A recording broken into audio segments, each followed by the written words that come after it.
Shabdona yatra purukara karakavan kriyato.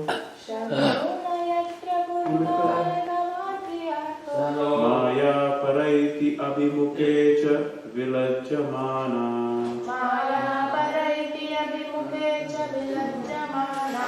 Tavai param bhagavata paramasya punso.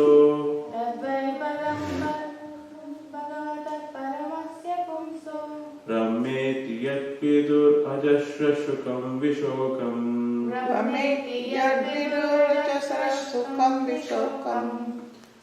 Shashvat prashanta abhayam pratibodha matram. Shuddham shamam sadashat paramatma tattvam. Shabdona yatra purukara karakavan kriyato. Maya paraiti abhimuke cha vilajjamana. Tatvai padam bhagavata paramasya punso. Brahmeti yat vidurajasya shukam vishokam.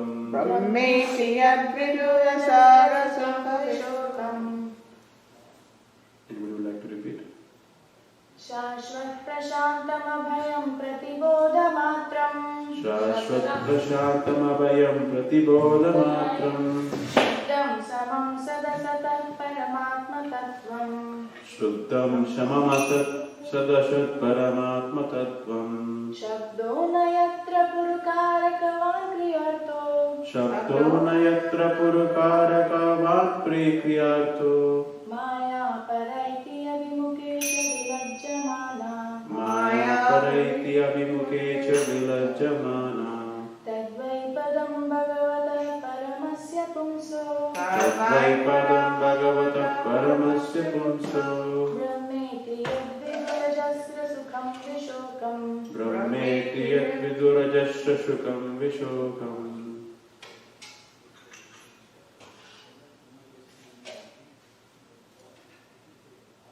Hare Krishna.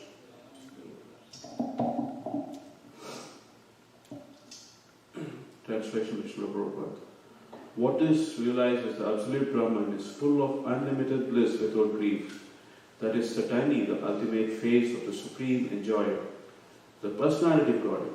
He is eternally void of all disturbances but fearless.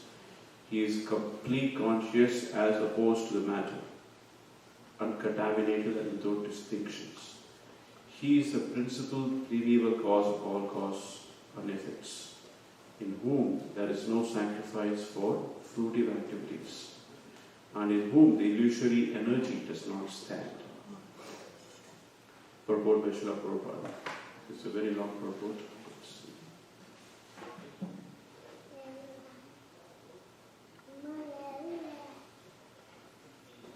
Supreme enjoyer, the personality of God, the supreme Brahman or the Samam Bonam, because of his being the supreme cause of all causes. The conception of impersonal Brahman realization is the first step into his distinction from the illusory concept of material existence. In other words, impersonal Brahman is a feature of the absolute distinct from the material variegatedness. Just as light is conception distinct from its counterpart, darkness, the light has its variegatedness, which is seen by those who further advance in the light. Thus, the ultimate realization of Brahman is the source of Brahman light. The Supreme Personality of Godhead is Samam Bonam, or the ultimate source of everything.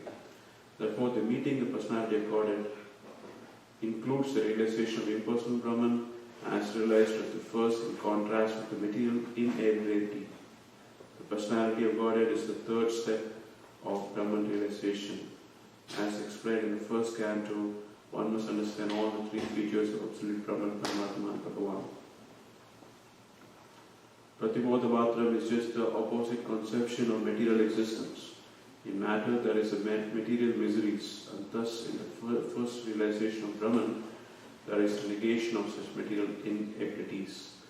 There is a feeling of eternal existence distinct from the pangs of birth and death, disease and old age. That is the primary conception of impersonal Brahman. So I will intersperse my thoughts from understanding of reading of Prabhu books. One Prabhu is a very long Prabhu.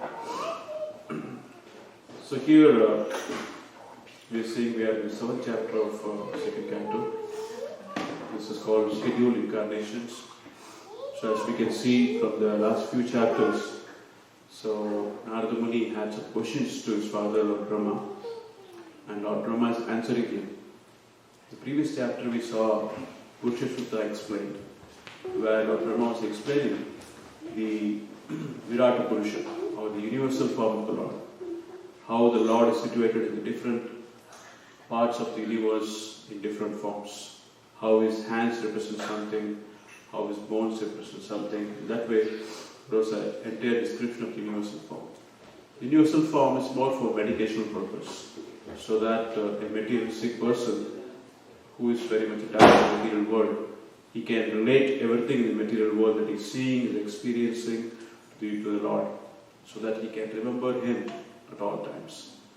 And here, the next level of someone who is graduating from that kind of a meditation is the second incarnations. Lord Brahma starts explaining to Narada Muni about different incarnations, starting from Adi Varaha. So there are 2 Varaha incarnations. The first Varaha incarnations comes in the very beginning of the creation. And there is a scheduled Varaha incarnation comes in the Yugas. So then, starting from that, he goes on to explain the different incarnations, including Satyaveshamta, the empowered incarnations, like Narada Muni himself, the Sanat Kumaras, and so many other incarnations. And then finally, he explains about Lord Krishna. So when he explains about Lord Krishna, Lord Brahma becomes very much immersed in the thoughts of Krishna. So he describes about the little pastime, different pastimes of Krishna also. He explains in 2 to 3 verses. Then finally he comes to the incarnations in the Kali Yuga also. So he talks about Buddha, he talks about Kalki, and finally he is more or less summarizing all the incarnations here. So he's coming to the point of saying that all the incarnations is springing from the Supreme Lord, the personality of Godhead. And one aspect of the personality of Godhead is Brahman. So we all know from Srimad Bhagavatam, the 1st canto, so we know this verse, Vadanti tattvavidas tattvam yajnanam advayam brahmeti padmatmeti bhagavan iti shadyate. So in that, Nrishimhadeva Goswami is very clearly saying that the realization of God happens at different stages, starting from Brahman. So this Brahman is a very important stage of realization, because a materialistic person, so he is able to relate to material things. So for him, a spiritual thing should be something different from material things. It should be different. So people, if you ask people, so who is God? So they always come up with something. So they always think that God should be something that is not material, something that is beyond their experience. So they would say God is energy, God is light, God is different things. So that is a very natural conclusion for a materialistic person to understand about God. So that is a valid and conceptually correct stage of realization about God. So Bhagavatam very clearly says Brahman realization is one of the stages of realization. And here also we can see Lord Brahma is explaining the different properties or the features, the attributes of Brahman. So Brahman is full of unlimited bliss. So that is a very first step.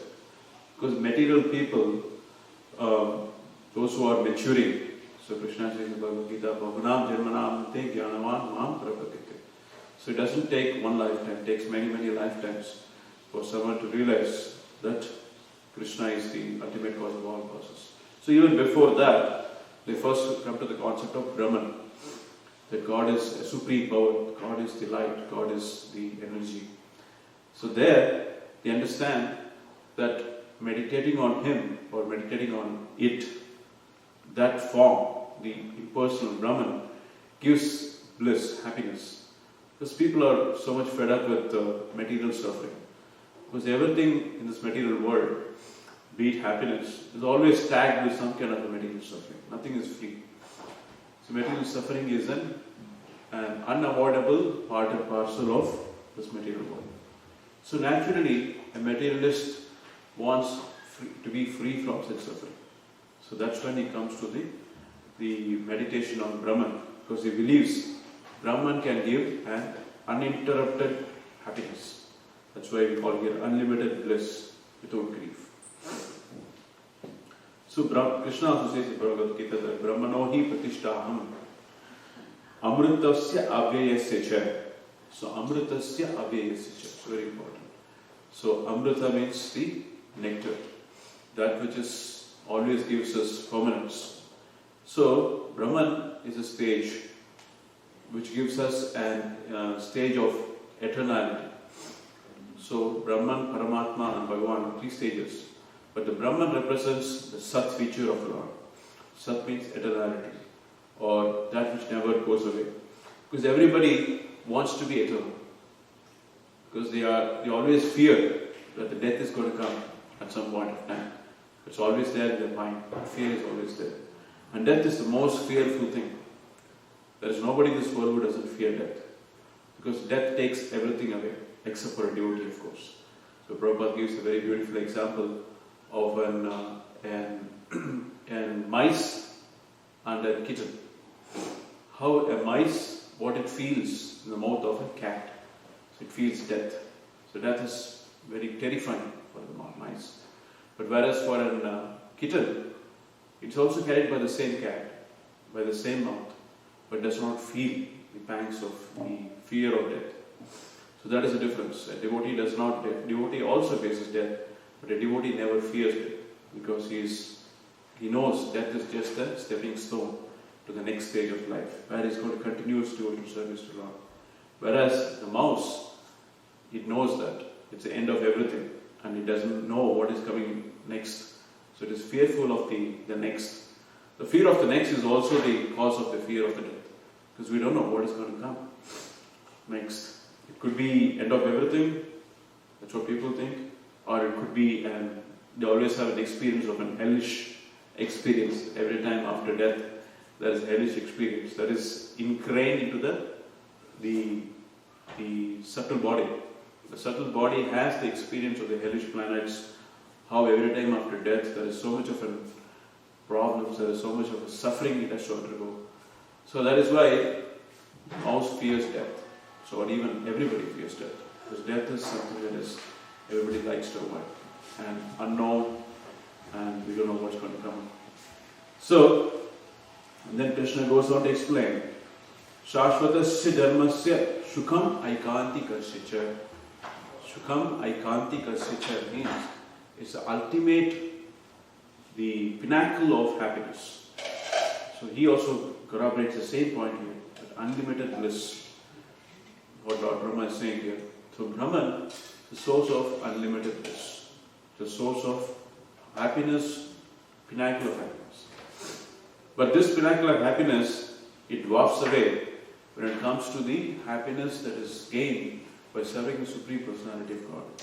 The happiness that is gained from the serving Supreme Person is millions of times more than the happiness you can get from Brahman. But the materialists do not know that.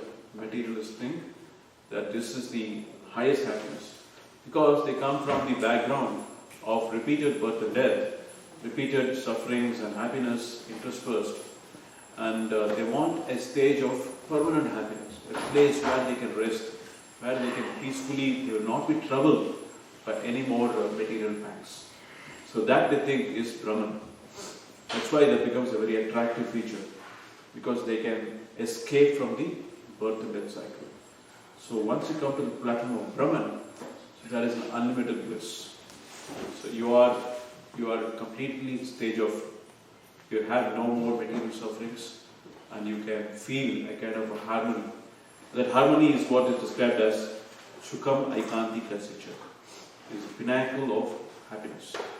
So there's a difference between happiness, material, and happiness, spiritual. The spiritual happiness is referred as Anand.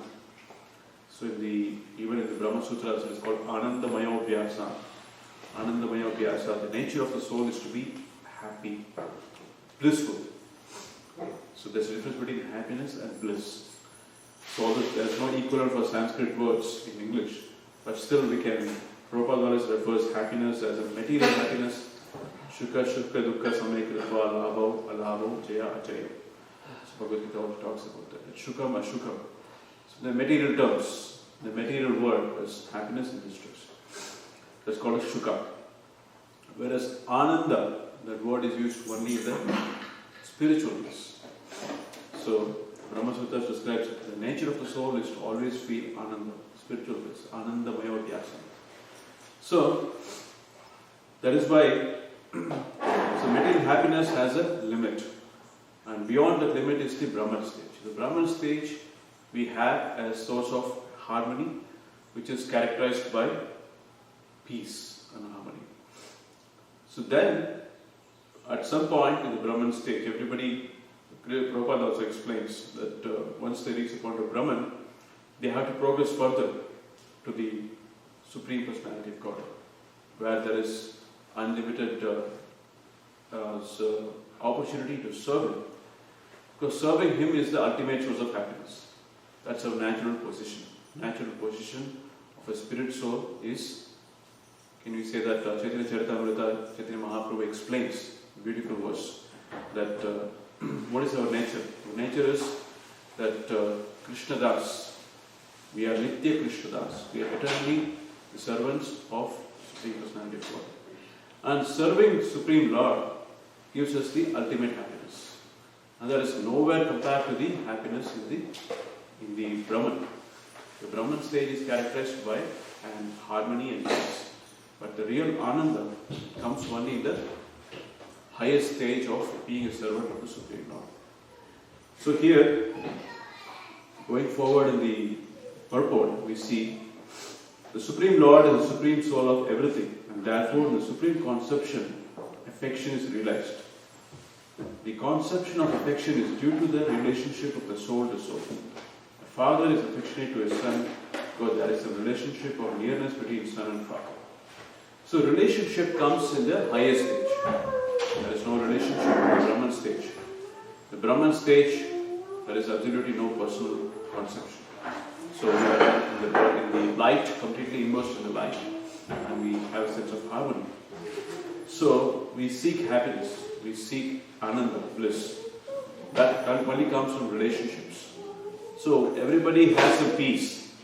So when you are in, for example, when you are working very hard, and for example, you have a long travel, and you are very tired, and you feel like you want to take some rest.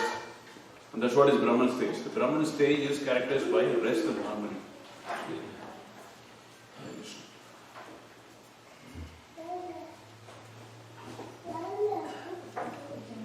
So beyond the Brahman stage, after a long travel, what do? You all go and take rest. We all go and take rest in our house where there is our relatives there. They're going to comfort us. They're going to give us some food prepared. So that way we're going to be happy. So ultimately the relationship is what gives the happiness. And the best relationship that we can have is that relationship, the unique relationship that we share with the Supreme Lord as our Swarupa. Swarupa is our relationship with the Lord.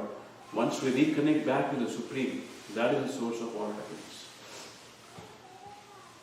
So going forward, so he is not the object of affection by material tinges of body and mind, but he is full of uncontaminated object affection for all living entities, because he is the super soul of Paramatma within everyone's heart.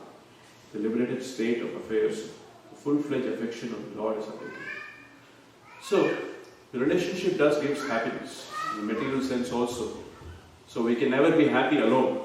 If you have all the riches, you have gold, jewelry, you have all the different paraphernalia for happiness, you have a TV, but ultimately it doesn't make us happy. But these days, artificially, because of the mobile phone, advent of the mobile phone, so we always have some time, way to pass the time. We can kill the time even without relationships to a good extent. But at some point of time, definitely we feel empty. So mobile phone is not going to satisfy us forever. So Facebook is not going to satisfy us forever. Or YouTube is not going to satisfy us forever. We ultimately seek relationships because that is our nature. And so that's where we come to the point of looking for some relationships in the world. But that does not make us happy because all relationship is based upon you scratch your back and I scratch your back. So it is not based upon material sense gratification. And that has a limit. And that has it always comes with some suffering. It is not always going to be happy state. So that's why we, after the relationship also becomes not a source of happiness. And we seek for something permanent. That's what people look for. People look for permanent happiness, a permanent everlasting relationship that never breaks, that always is the source of happiness. And that's only found in the Supreme Lord Krishna. So Lord Krishna can only satisfy everybody. Raso Vaisa. Rasa means the source of all happiness is Krishna. That's what we see here also. So this connection is a very beautiful story also. So we all know Acharya Ramanuja. So he is a great teacher. And once he was taking bath in the river Kaveri. So it is very near to the Srirangam, the Ranga Kshetra. So he was taking bath. And he was coming out after taking bath. Then he saw a couple, a husband and wife. And the husband was so much absorbed in his wife's beauty. So he would always look at her face and admire her all the time. So Ramanuja saw this, a very peculiar situation. It never happens. In the public, you don't express your love, although these days it is very common. So in those days, in the Vedic times, it's very orthodox society. So you don't really find husband and wife expressing love in the public. So that's very unusual and uncommon. So he saw that this husband was so absorbed in his wife's beauty, and he was always constantly admiring her. So he sent one of his disciples to go and bring the man. So the man comes to him, to the Lord, to Ramanujacharya, and then so Ramanujacharya asks him, "What is that you are so much absorbed in? Why are you always constantly seeing her? Is she your wife?" He says, Yes, Acharya, she is my wife, and I've not seen anything else that is more beautiful than her. So I'm so absorbed in her beauty, looking at her face. So then Ramanujacharya said, "Let me show you something. I will show you something more beautiful than this beauty that you have seen. And I will show you that beauty, seeing which you will not see any other beauty." So he said, "If there is something like that, I'm more happy to look at it." So then he takes the name of the person is called Dhanurdas. In fact, Dhanurdas is the initiated name after he becomes a disciple. So he takes the man to the Srirangam, to the temple of Srirangam, where Lord Ranganatha is lying down on the bed of serpent, Adishesha. And he gives, Ramanujacharya blesses him with a divine vision. He sees the beautiful form of the Lord. His eyes, his face, he can see it, and so radiant and so beautiful. And as soon as he sees that beautiful face, by the blessings of Ramanuja, he immediately he confirmed, "Yes, you're right. This is the best beauty that I've seen." So this confirms the Lord's words in the Bhagavad Gita also. Krishna says in the Bhagavad Gita that yat vibhuti mat sattvam Srimad urjitam eva va tat eva avagachatvam mama tejomsa sabha. So 10th chapter of Bhagavad Gita, Krishna says Srimadam urjitam eva va. Everything mama tejomsa sabha. Should understand anything that is beautiful, Srimad urjitam, it is coming from me. Bhagavad Gita beautifully Krishna says. So there's nothing more beautiful than Krishna. And everything beautiful in this world is a reflection of Krishna's beauty. So Prabhupada also says in many places that the material beauty is actually coming from Krishna. So we should see Krishna's beauty in that. That's how we connect back with Krishna. Whereas if we attach with that material beauty and try to make it ours and try to take happiness from material sense perception, that is not going to satisfy us. Instead, if you can see, this beauty is actually coming from Krishna. If you can remember this verse, Yat Yat Vibhuti Mat Sattvam Srimatam Urjitam Evama Tat Tat Eva Avagachatvam Amat Tejon Sasambhava. So we should remember this verse at that point of time. That all beauties comes from Krishna. And we will never be bewildered by any material beauty. So that is so when the person, the man, he saw the beauty of the Lord Ranganatha's face, he was completely absorbed in this. And then he surrendered to Ramanuja and he said, "This is the most beautiful thing I have seen." And both him and his wife, they both become disciples of Ramanuja.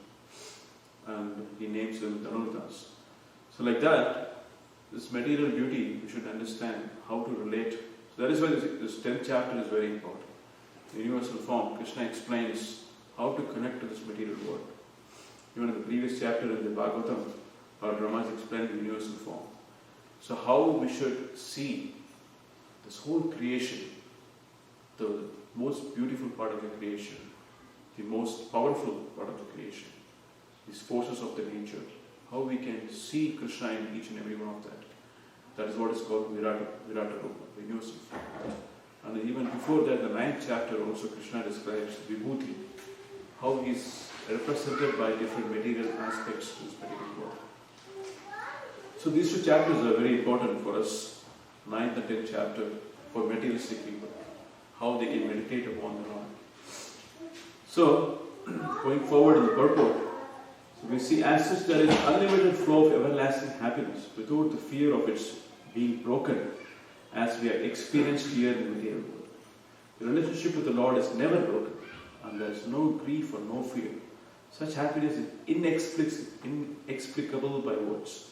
There can be no attempt to generate such happiness by fruitive activities, by arrangements, on sacrifice. So, we can see further, after Brahman stage, Paramatmeti Bhagwan iti Shadite, Vadanti Tattavidas. So, Paramatma is characterized by the Chit feature of the Lord. Sat is characterized by Brahman. The Chit is the cognizance feature. It's characterized by Paramatma. Whereas the Ananda feature, the bliss, comes from the Purusha, the Supreme Lord, or Krishna.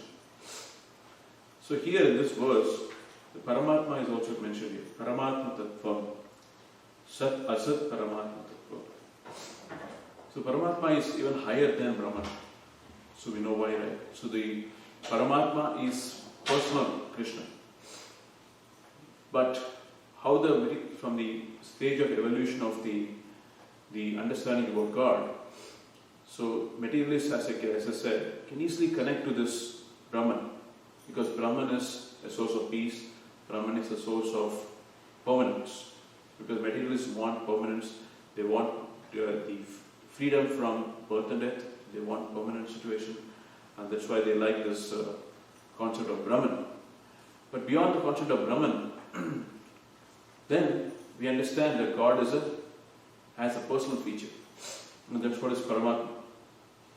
But still, we cannot accept that feature of Krishna, who is the most beautiful person, because people have trouble relating with the Lord as a person, because they come from the point of Brahman, and they want to see that God can be a person, but He should be there everywhere, and He should be present in each and everything, every atom of His creation. That they can relate to, because they come from the Brahman platform. And the Brahman means something that is spiritual, but they also want God to be everywhere at every point, so that you don't have any kind of a feeling of separation from God. So that Paramatma feature is also a feature that is represented by Lord.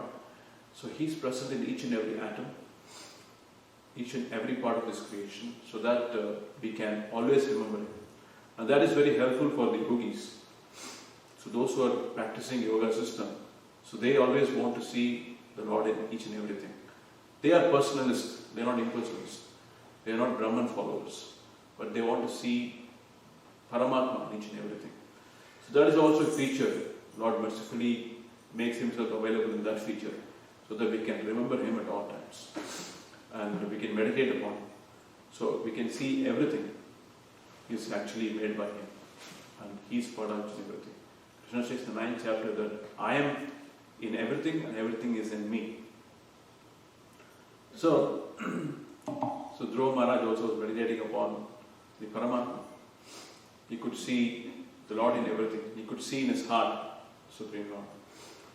So that is also very helpful for us. So in fact, Chaitanya Mahaprabhu says that everybody we should respect. So how do we do that? So we respect the Paramatma in everyone. So even the materialists, even the cats, even the dog, even all the animals, Paramatma is there. Bhagavad Gita also Krishna explains how Pandita Samadarshinaha. So how he sees a cow, a dog, a learned Brahman, and he sees Paramatma in each and every one of them. And he respects and he plays obeisance to them. So that is a way to look from a Pandita perspective. So that is what is a yogi. A yogi is a Pandita.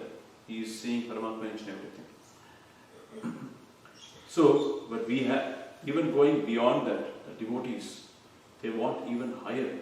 They want relationships with Krishna, not just in the mode of Shantarasa. So, Shantarasa is the lowest of the different relationships that you can have.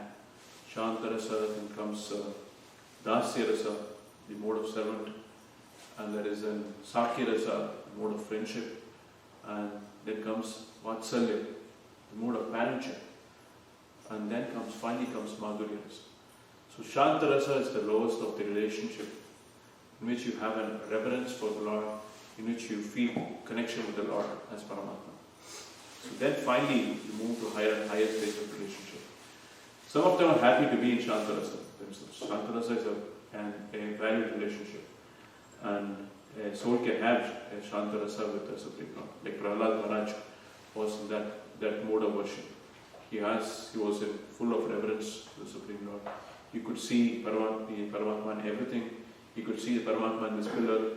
He could see the Paramatma in every part of creation. That's why when his father asked him, can you show me God? Where is He? So he could show. He could see Paramatma in the pillar. Immediately he could say, He is there right in front of him. So that is Shantarasa. So that's a mode of, Prabhupada calls this the passive mode. And the active mode is the Dasyarasa, in which you become a servant. So that's a natural progression to the next stage. So you act in the mode of a servant. You feel yourself. One thing is you have a reverence towards Lord. What is the next consequential step is to serve Him. That's a mode of Dasya, a mode of servant. And then higher and higher relationships are characterized by friendship. So friendship like Arjuna had, like Uddhava had. So this is the very good examples of friendship with Lord. Friendship is also characterized by, it absorbs the previous two rasas as well. So all the higher rasas has the previous two rasas incorporated within it.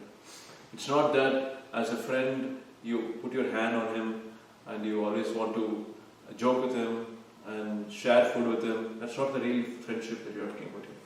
This is a friendship which has a mood of servant. It is a friendship which has the mood of reverence. So that is a very hard to find.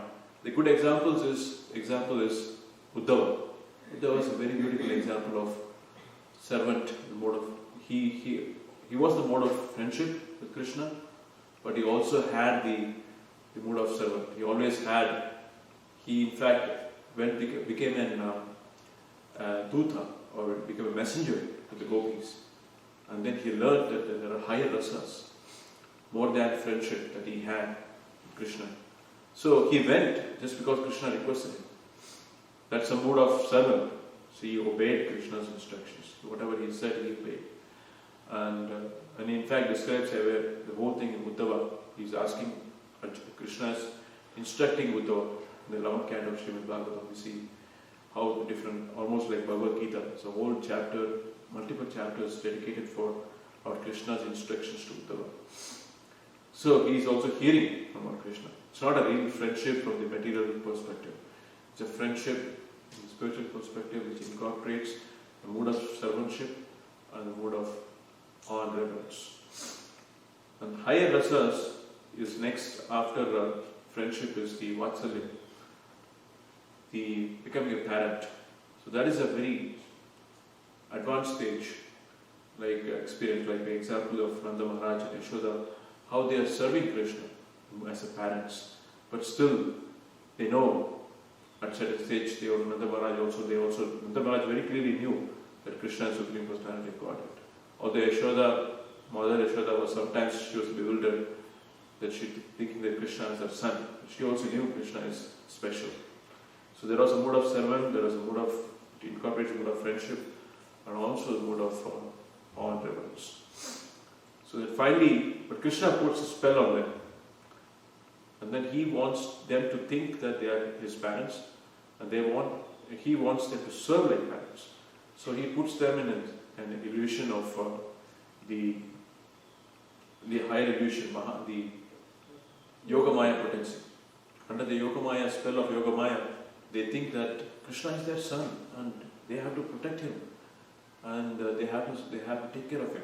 If they don't take care of him, then he's going to die. So they always feel kind of parental mood, but incorporates the servant and also the friendship and everything. But the highest is the Madhurya Rasa, which is characterized by all the other rasas. It has all the other moods incorporated within it. It's not just a materialistic love as we understand in the materialistic relationships, but it has all the other relationships underlying it. So in that way, Krishna gives us the opportunity to relate with him and experience unlimited happiness. Anandamaya Vyasa. So I'd like to stop here for any questions and comments from devotees. I really like the analogy with the cat and the kitten and the rat. That was a really good one. What was it? I missed it. The cat carries a mouse, the mouse knows you're dead. Oh, okay, right. Yeah, the Prabhupada mentioned that Yeah. a few times. Yeah. Thank you. Anybody else? I mean, well, a good example is that pastime with Jagannath Mishra. I think it was a Brahmin visiting, and he saw him chastise Nimai. And the Brahmin said, don't you know who your son is? But was that in a dream? But anyway, Jagannath Mishra's reaction was, he may be whoever he may be, but right now, he is my son, and it's my responsibility to train him. And so he's thinking he has to train him. But that's the move. That's what, like as you said, the Lord wants to be treated in that way. And they want to treat him, like they want to serve him in that way. And they're qualified to serve him in that way. Correct. I think it was the same Brahmana who came to his home and he cooked. Right. Is that the same for one? an offer for Krishna, but Nima came and stole the offering. Thrice it happened. Yeah, that's I thought it was two And something. then he had a vision of Nima being with Krishna himself. Yeah. But then he told that you can't tell. Yeah, he was told not to tell. Yeah. So that's the same one who chastised Jagannath Mishra? Yeah. That's a mode of parentship. So in the spell of Yogamaya, they forget that Krishna is God. Otherwise, they cannot experience that mood of being a parent. Then there's something else where, with Jagannath Mishra, somebody comes to him in a dream and tells him something. I forget, it was something around that same time. I can't remember. Where he was being chastised in a dream or something. Whereas Vasudeva and Devaki, they were always clear. Krishna is God, Krishna is Supreme Lord. They were not put under the spell of Yogamaya. Yeah, recently we had a conversation about 2 weeks ago concerning the difference between Vasudeva and Devaki and Nanda and Jasoda. And it hinged on that Vasudeva and Devaki, in previous lifetimes, they had 2 other lifetimes, this was their 3rd, and they had performed severe austerities in order to have the Lord as their son. I remember one was where Prishni and Krishna Sutapa. and Krishna and Sutapa. Prishni and Sutapa, and the next one was DT Ka- and Krishna. Kashyapa and Iti. yeah. So and then with Krishna and who was it? Krishna and who? Sutapa. Who was the incarnation? Prishnigarba. Prishnigarba. So, but now, so someone was saying in the class that they believe that Nanda and Jasoda are eternal. They're not. They didn't, as far as we know, they didn't go through the austerities to be attain that. They are Nitya Siddha. All of them are Nitya Siddhas. Once you are completely purified, you're a Nitya Siddha. There's no. That's the point. But there's no history that we know of that Nanda and Jasoda are performing austerity. What Yes? I remember when I was reading Srimad Bhagavatam, Prabhupada was saying, Prabhupada Madam was how, I remember one, the Brahma was asking these 2 husband and wife. One of them was Dharma, Dharma, D-H-A-R-A. I'm sorry, I can't remember the other one.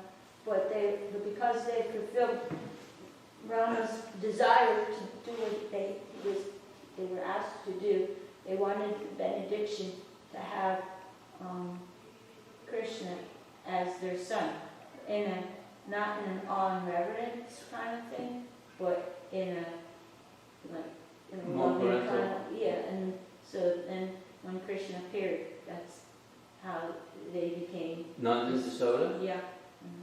And that Prabhupada explains how that is the difference between Devaki and Vasudeva, whereas they were able to have Krishna as their child throughout all those childhood pastimes, whereas Vasudeva and Devaki, Vasudeva and Devaki were going to have that kind of relationship to later on. And I'm not understanding too, I'm reading how they were very, when the whole thing took place with Krishna killing Kamsa, and then when they were out of the prison, how they were still in that awe and reverence kind of mood, but Krishna realizing that put his influence on Yogamaya influence so that they could accept that position as the mother. So, but one of the points is that, we talk about the perpetual roadshow of the Lord, where he's the next universe. So are the same Nanda and Jasoda in every one of those, or there's other personalities, or they may be called Nanda and Jasoda, or they may be called something else, I don't know. But is it always the same 2? Is there other? My understanding is that all the relationship in the Braja, they are eternal relationships. They come from the spiritual world. So those people that came down, the ones in Gokula, and the Gokula that's over the next universe, it's always the same traveling roadshow appearing. Yeah. But whereas Vasudeva and Devaki, I believe, is someone who out of their austerities, they become qualified to become parents of Krishna. So that's one slot where you can. That's It's like with the gopis. That's a slot that is open for anybody who can. In each universe. Yes. Yeah, and then same, because like even with, when they're talking about the Rasalila dance, it says that some of the gopis, they were, this was their appearance in Gokula, and so they couldn't get out of the closet to get to the dance, but they were experiencing it in their mind. And so, because some of them were just now entering into, they were being trained. Because one of the points is that Prabhupada would say is, we don't go directly to Goloka. We first we get, someone will come to us, like That's one of the main points against this Siddhadeya Guru business. That actually, in our Gaudiya Vaishnava tradition, that we're taught, it's there in the Nectar Devotion, as far as our TLC, that whatever rasa it is that we have eternally with the Lord, at a certain point, someone from that rasa comes and trains you to be a coward boy. You associate, you're given that association. So then you go to the Gokula planet before you go to Goloka. But at the point of, once we really come to the point of going back home, back to Godhead, so we are going to revive our relationship with Krishna. So we are already tried in that sense. Yeah. But we work as a servant of a servant of a soul. That's right. There's so many manjaris, you know, and not everyone is one of there's manjaris, and they're experiencing, the more you're removed from the direct service, the nectar is thicker.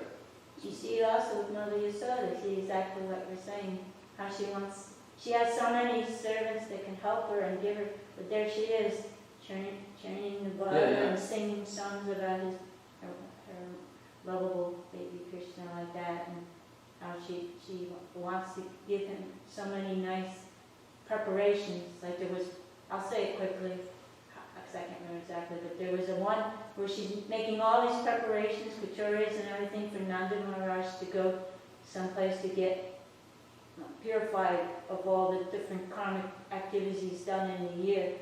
The point was Krishna wanted him to just to stay where he was and be purified in that way. But you could see Mother Yasoda was doing all these things, making all these preps for Nanda Maharaj and for Krishna when he goes out with his cows and everything like that. Even though she has so many servants that would want to do that kind of thing, but help her like that, but because out of love for Krishna and wanting to serve, like he was being a servant, that he's doing this in such a loving kind of way. Like for instance, it came up, I don't remember when, we were talking about how when Nanda Maharaj was arrested by Varuna, or someone who is a Rakshasa, it actually says Varuna personally was a Rakshasa who thought he was doing the right thing for Varuna and brought him, and actually Nanda really hadn't done anything wrong. He had taken a bath at untimely time. But there's question whether or not it was really the wrong time. I've read recently in one of the purports somewhere. But in any case, be that as it may. So, but that's always the story that we've been told. I think it's there in the Krishna book. He was taking it at the wrong time. But really, Varuna wanted the chance to associate, to actually offer his respects to Krishna. And the part I'm trying to get to is the coward men that were arrested along with him, when they saw how Varuna, who they knew was demigod, powerful of all the oceans, the seas, and how he was so reverential and offering all these valuable gems, because that's where it's all coming from, these beautiful stones, and they were thinking, hey, he may actually not just be a powerful yogi or a powerful demigod, he may actually be the Lord. We may actually get liberation after this.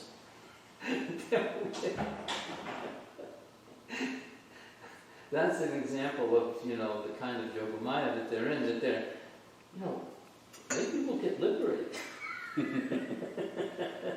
Right. Yeah.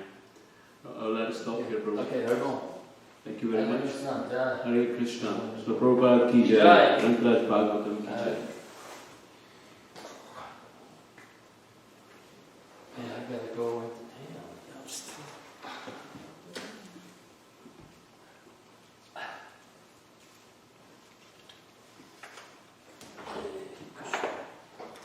Can you stop the video? Oh yeah. Yeah, let's film christening.